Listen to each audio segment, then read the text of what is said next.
My name is Javier Rodriguez. Today we're going to talk about if AI or artificial intelligence is good for society. I'm going to try to not make it long because I already make one long. It was like 3 minutes and it's too much. So yeah, because I started to talk about computer science because it's my major, so that's why.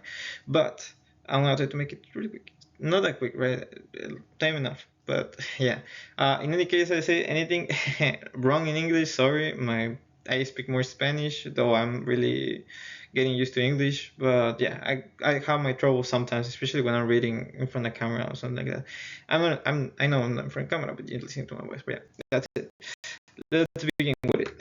So AI, what is AI? AI is the use of computers and machines to mimic the problem solving and decision making capabilities of a human mind, according to IBM. Whose IBM is a really big tech company here in the US and it's all over the world right now. And they always go for innovation and working in new technology, right, for us. So yeah, that's basically what it is. AI. I don't think there is a lot to explain about AI. It's basically a machine or a computer mimicking how the how our brain works. Basically, yeah, it's simulating a human brain, right? So let's go. History of AI. Much of a lot of people may think like, oh, AI goes back to the 2010, 2015. It's really is it's really recent, right? But in reality, yes and no, because before the AI we know before the AI we know now, there is a before of that. There is a creation. So I'm gonna talk about it. I have a timeline here. I'm not gonna go to the timeline. In any case, I will go to the first timeline, which is this one. But this is like how it works. How it works. How it was created and how it goes now, right? Going to machine learning is not my space. I know some things about it. Neural networks not my space, but I know some things about it. This is how it base or how it's based, the base for AIs and the information they have, right? But yeah, so I want to take this off. Yeah, so I want to read it. Now I'm about to read. So the idea of AI dates back at least 2,700 years. Long before technological advancements made self-moving devices possible, hence cell phones, smartphones, more like smartphones, right? Ideas about creating artificial life and robots were explored. So before that, there was already thinking about, oh, could we create an artificial intelligence that is not organic, that is, artificial, right? It's not organic, basically. But yeah, if there is a chance about it. So the modern notion of AI largely began when Alan Turing, who contributed to breaking the Nazis' Enigma code on the World War II, created Turing tests to determine if a computer is capable of thinking. The value and legitimacy of the test have long been debated. So I think for this, for the Turing test, there's a movie about it. Uh, if you want, you can go search for it. Maybe I'm wrong, but I think there is a movie about it because I remember seeing a movie about the World War II and how they created a machine, right, which could read enemy messages that were encrypted. Uh, and encryption comes from mathematics, linear algebra, so it's everything goes connected, right? So they needed to do a machine that could get this information and decipher it in a really short time because they took a lot of time to decipher a message. So by human hand, it's really difficult, really long to do, especially when there's a really long message. So whenever they encrypted this or decrypted it more like it was too late. Something already happened, and they need to do it like really fast. So that's basically what it is, the Turing test. I mean, not Turing test, but the machine they make. And at some point, they ask if this machine could think for itself because it's giving messages, it's decrypting. Decrypting comes into using your mind. I will go more in depth about this, but it will be like another presentation with my own belief, right? What I think, how it works, because I'm already do coding and all that. I know I haven't seen like into that what is AI, but I kind of have the notion about it. So yeah, it's just a little bit. I'm going to continue. The father of artificial intelligence is John McCarthy. Coined the term artificial intelligence or AI as the science and engineering of making intelligent machines. So basically, it's like, I have a computer that can do things by themselves, or it's gonna answer you things by themselves, or you like having to look in Google, because that's what AIs are used for, right? Right now, like a student is going to, I need ideas for a PPT. Oh, give me ideas for a PPT, and that's it.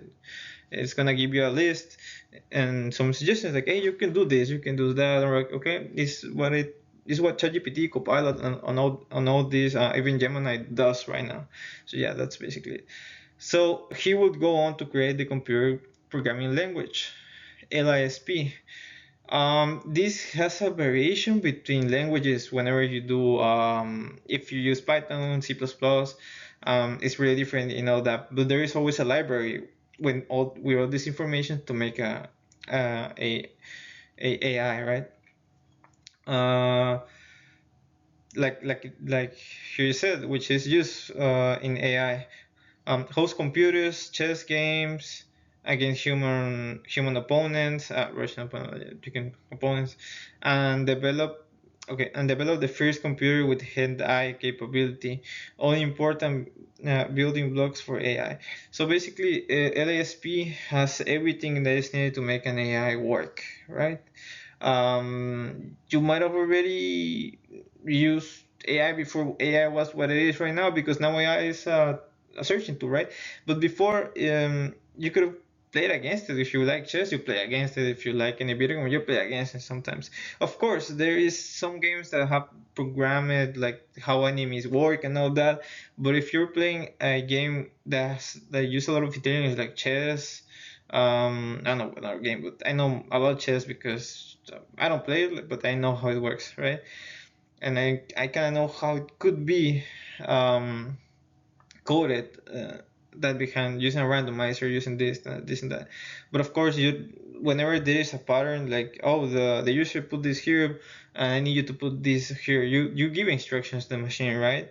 S but sometimes the machine has to make decisions in the work, right? That's why a randomizer is really important. Of course, if there's a randomizer, then it's gonna take pieces everywhere. You gotta program it to make it win against, or make harder the game against the user, right? So yeah, that's basically it. I'm gonna go to the next slide. So we enter to the topic here, that is if it's good for society or not, right?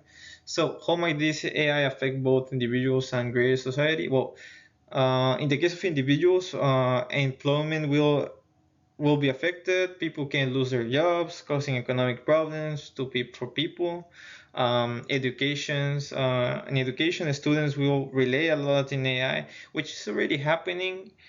But again, it depends on the focus and the perspective on how you use it, right? So yeah. Um, for society, I think in individuals goes everything for society, honestly. But I'm gonna go like more, in a bigger way of society itself, like people around, like, right? So ethical moral dilemmas. Um, okay, so basically, AI can be used for the right reasons or the wrong reasons. Wrong reasons, imagine everything wrong can happen with it, even to cheat, even to create money from it, to use to scam people. O sea, it can be used for everything. In that case, of course, there's rare reasons to use, like, hey, I need a help with this work. I need help with homework. I need you to explain me this. Of course, there is always good to use ChatGPT or well, AI to have a check on your work. Of course, this is always better to go to people that knows about it and can help you more um, yeah, more professionally on it, right? But at the end of the day, people rely on AI because it's something really exact. It gives you the right answer, right? So it depends on your reason, like on the point of view of how you're using it. Of course, I know, like, for students, it's gonna be bad if they use it for a test. It's gonna be bad to use it to do every homework. Of course, there is people that does it. Um, I use it. I gotta be I gotta be honest with you. I use it because my major is computer science, so most of the time you can use it. Of course, it's wrong to use it in the sense of cheating. Is I never use it for cheating, but if I need help with a project with a lab, like hey, help me. What is wrong with this code? In those cases, it's okay to use it. Okay, of course, it's bad to abuse about it because then you don't learn anything. Or maybe you know already that thing, you know how to code it, but it's like not working. Okay, help me with this, and they corrected it, and you say like, hey, explain me why, what you correct, and you go line by line and say, oh, that's what was wrong. So that's a case where it's okay. That's a right reason to use it. Well, there are reasons. There are another bad uses for it, like, hey, do me this test, and that's wrong, right? So that's what you identify as right and wrong. Uh, it will be economic restructuring in the sense of again losing jobs. You pay less people, or maybe you have to pay more to the people that stays there, right? So it depends a lot of how it works and what work you're doing, and where it goes to AI. Because I don't know if the future gonna be robots or not, but right now sometimes AI helps you with a lot of work. So yeah, that's it. Let's go to the next slide. So for the pros and cons about this, let's start for the first pro. AI helps marginalized groups by offering accessibility for people with disabilities. So virtual assistants, including Siri, Alexa, Cortana, can perform innumerable tasks from making phone calls to navigate the internet, transcribe conversations, even well, even in cars, it's already been used. Like you don't have a Cortana, right? But you have a system like you press a button, you say like, "Hey, call here," and it's gonna call. That's basically a really, really thin AI, right? Um, so yeah, that's one part of it. Then there's been created a wheel map that provides user with information about wheelchair accessibility, uh, ability of offers indoors navigation tools and are customized to the user's needs, providing audio or text instructions and routes for wheelchair accessibility. So in this case, it goes more for the wheelchair accessibility with people that are deaf that I cannot they cannot hear, then they can read, and there is maybe sometimes uh, I think there is an application when there is no need for hand signs. It's more like okay, just talk and it's gonna transcribe it here and I can read it. It's something like that. Um, but yeah, that's in the case for disability. That's how it helps, right?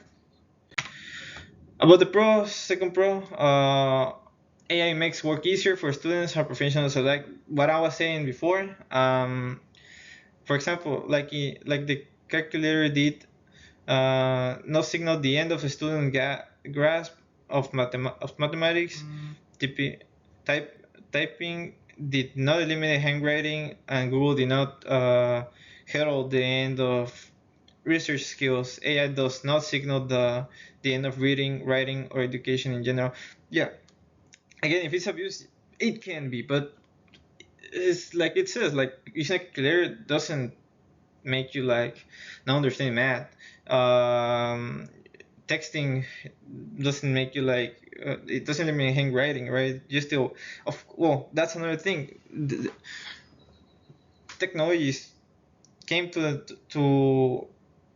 a point where you can write while using an iPad. So yeah, that's a way to combine both. So AI can do the same thing. It's not like the creation of AI is gonna make you dumb. It's gonna make you not think for yourself. Of course, you have an idea and you can say like, oh, I'm gonna ask chat if using this from the internet, using this criteria from somewhere else is gonna help me, or it's a good idea, right? Because that's just something really interesting, because now AI uses internet or uses Wi-Fi to connect to a really big red, and take information from over there, take information from professionals, from pages, and say like, oh, then it's a good idea about this topic, right? And it also takes questions from Google because it takes sources from there, so it basically answers on it. So yeah, AI is a tool that, if used responsibly, can enhance both learning and work for everyone. Carrie Spector of the Stanford Graduate School of Education says, I think of AI literacy as being akin to driver's ed. We've got a powerful tool that can be a great asset, but it can also be dangerous. We want students to learn how to use it responsibly. That's it. Like a car, right? You can have a car, you can drive like crazy, or you can drive good, right? Without, exceeding speed limits, putting people in danger, right? So it's basically the same thing. In my classes, they say like, hey, use AI. And my professor's like, I know you use AI. Just don't abuse about it. And if you are using it, at least know what you're doing, like know the topic, know what you're doing in this code, at least. So that's it. That's what I think is what AI is, right? So it's not bad, and actually it helps students and professionals. I know I'm about to graduate. Well, I'm not. Well, I have a year more, right? But I know that in workplaces they're starting to use AI. So yeah. Pro 3, artificial intelligence can improve workplace safety. So AI robots can collaborate with or replace humans for especially dangerous tasks. For example, 50% of construction companies that use drones to inspect roof and other risky tasks saw improvement in safety. Of course, there's always good to have a human eyes watching everything, right? But I think in this case, like drones and all that helps you a lot, right? You go to places you cannot be, or that are not humanly possible to be, right? So yeah, artificial intelligence can also help humans to be safer. For instance, AI can ensure employees are up to date on training by tracking automatic exceptional safety or other training. Of course, there is people that can do that, yeah, but at the end of the day, sometimes people use it as an Excel or something like that to organize everything. So yeah, so having a AI that just sends messages like automatically, it's okay. Even then, there is maybe that person really took that in is took it again because the AI saw that he didn't take it, but he already took it. So yeah, that's possible. Everything can fail at some point.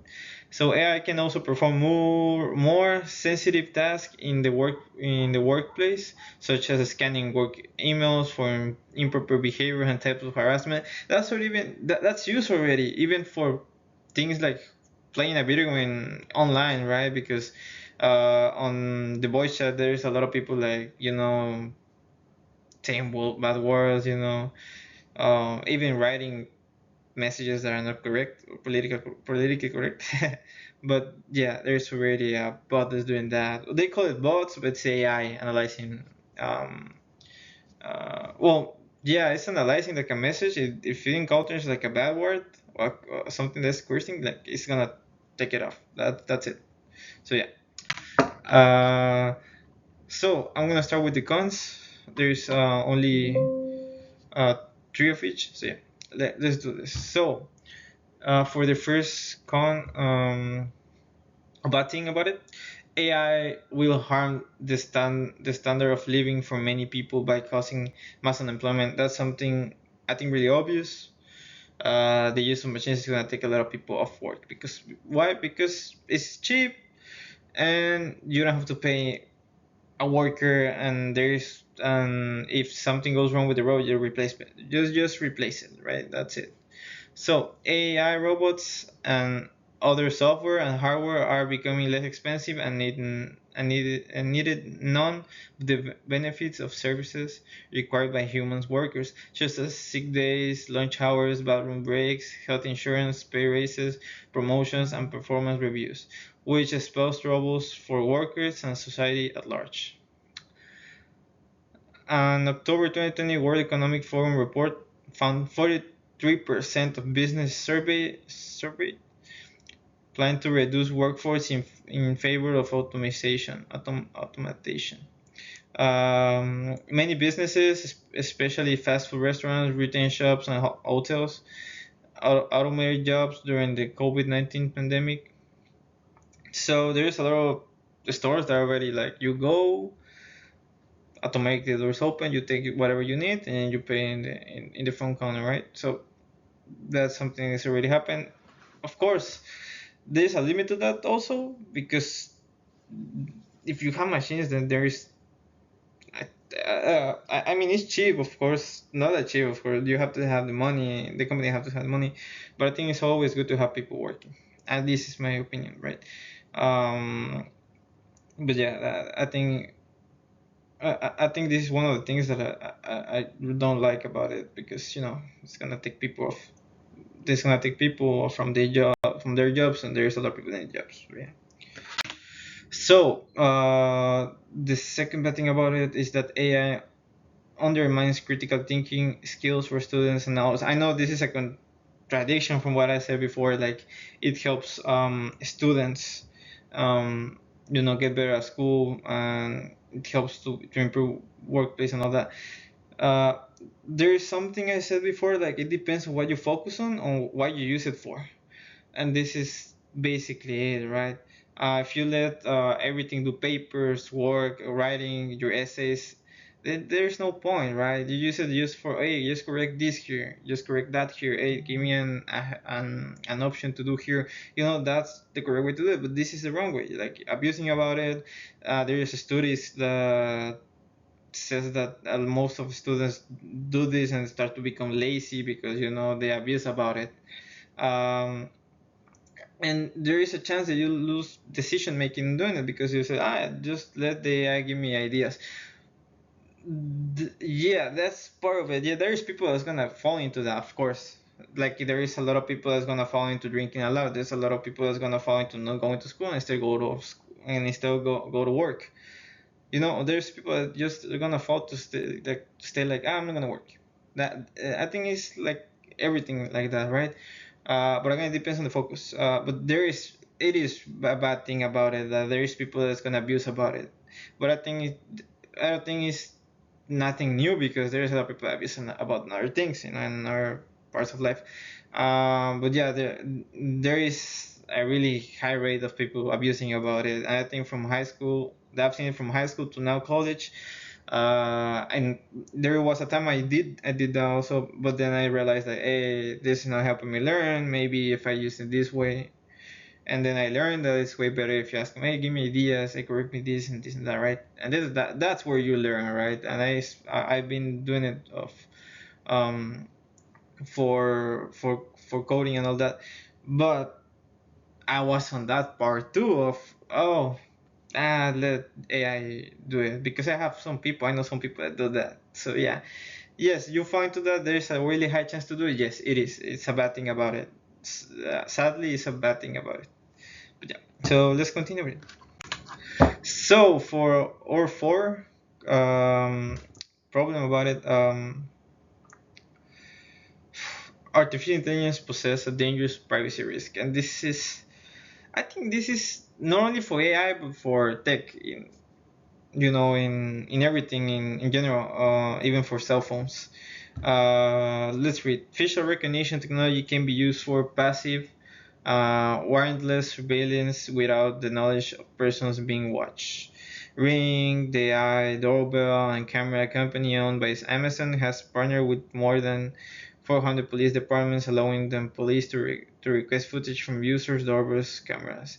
Of course, there's a really good word, request. I don't think there is something like, oh, I have to give it to him. Yes or no, you don't have to, of course, right? Um, but there is a good part about it because then you can help, you know. Sometimes you say like, hey, not my problem, I want to get involved. Well, that's up to you. You don't have to give it to you. That's there, right? Sometimes whenever you that's a topic about computer science. I'm gonna bring it really, really close, right? Whenever you take a new phone, you register to a new account in Google or to your phone, right, or to an app, and it says a disclaimer, right, that really long disclaimer. You don't read it because it's really long. You just press agree. That's it. Let me tell you something. That's made on purpose like that. Whenever you click, oh, I agree, and you say like, oh, agree, continue, and let's use the app. Oh, I'm happy, right? Yeah, yes, you're happy, but you don't know what you sign. That's make on purpose just to accept some conditions, like in Ring. If you do that, you're accepting that some police or people can look at it. That's something like that. It's made like that just for people to just press that and accept the conditions. Let's make like that. And sadly, but let's make like that. So while users were allowed to deny access to any footage, privacy experts feared the close relationship between Ring and the police could override customer privacy, especially when the cameras frequently record activity on others' property. Yes, that's normal because the camera is outside, so you can see the street. There is another house in front. You can see your backyard. Maybe the neighbor's backyard is also in camera. So that happens. Okay, that happens. It's normal. But there is that fear, right? Like that cross that line between privacy, right? Um, and it's a bad thing, right? Because there's people, hey, I want my privacy. I don't want to give you these videos. I don't want to have this. I don't want to be checked on my phone. I don't want to be checked on this, right? And you might say how AI goes into here. Well, again, Cortana, even Ring, I think has one. Alexa is connected to Ring also. So you say like, yeah, Alexa, open this. Alexa is an AI too. It's, it's an AI that can talk, but it's an AI at the end of the day. So it's gonna be connected there, and it's gonna be connected to your Google search if you have with your same account. It's gonna make an unknown Google search that people can see. Of course, people with authority can see what you look at in internet. It happens all the time, and I think it's a bad thing because you deserve to have privacy on what you see on the internet and what you use your AI. But at the end of the day, it happens because you click there the accept that. That's making purpose, right? But yeah, that's another topic. It's just a little something from computer science. So, yeah. And that goes in ethics and all that. But yeah, so that happens. So let's go to the last part of the slide and hopefully the end because it's almost 30 minutes. So my opinion about it. What? Let's go one by one. Yeah. So am I against or for this? I am for. Um, I think this tool will help a lot of people in the coming years. Of course, with the right focus on it, if it's just for work in the right sense of not of helping you do your work, but not doing don't doing it for you, or not doing it for you, that's a really good thing, right? So it's gonna help you a lot. It's gonna help students too. It's gonna help everybody in some point. Even people, if you're at some point you're gonna say, hey, Siri, hey, Cortana, hey, I'm lost. Tell me where I'm at. Where can I go home from here, right? Whenever you're using Google, or right. So yeah, that's one chance to do it. So uh, what I choose this social issue because it's part of my major at the end of the day. It's computer science. AI is computer science. It's been created by computer science by people that is went to the same major I'm going through that right now. So that's why. That's the only reason. And because it's a topic that's been talked in the past, now it's gonna be talked in the future. It's gonna evolve, and depending on how it's evolving, is what the talk is going to weigh down to. So yeah. Yeah, that's one. That's a reason, right? Why does it matter to society? Because it started to fuse with society, like smartphones or phones fuse with society, like TV fuse with society. It's part of society right now. Students use it. People that work in tech use it. Even people that doesn't work in tech use it someday, sometimes, And even now, you use Google. There's AI there. Facebook, there's AI there. Twitter, well, X, there is AI there. Um, I don't think Instagram has it, but it's gonna have it sometime because it's Meta. So yeah, it's over there. It's already there. So that's why. And why should we care about it? Again, it's fusing with society. It's gonna be part of your life. You're gonna use it at some point, you want it or not, or even if you didn't notice and you really use it, but it's gonna be there. So if part of society is something that you can change, something that we cannot stop because The years are passing. The future is gonna evolve in something good or bad. It depends on on what they do with this. The focus on it, right? There's a lot of uses for AI right now, right? So yeah. So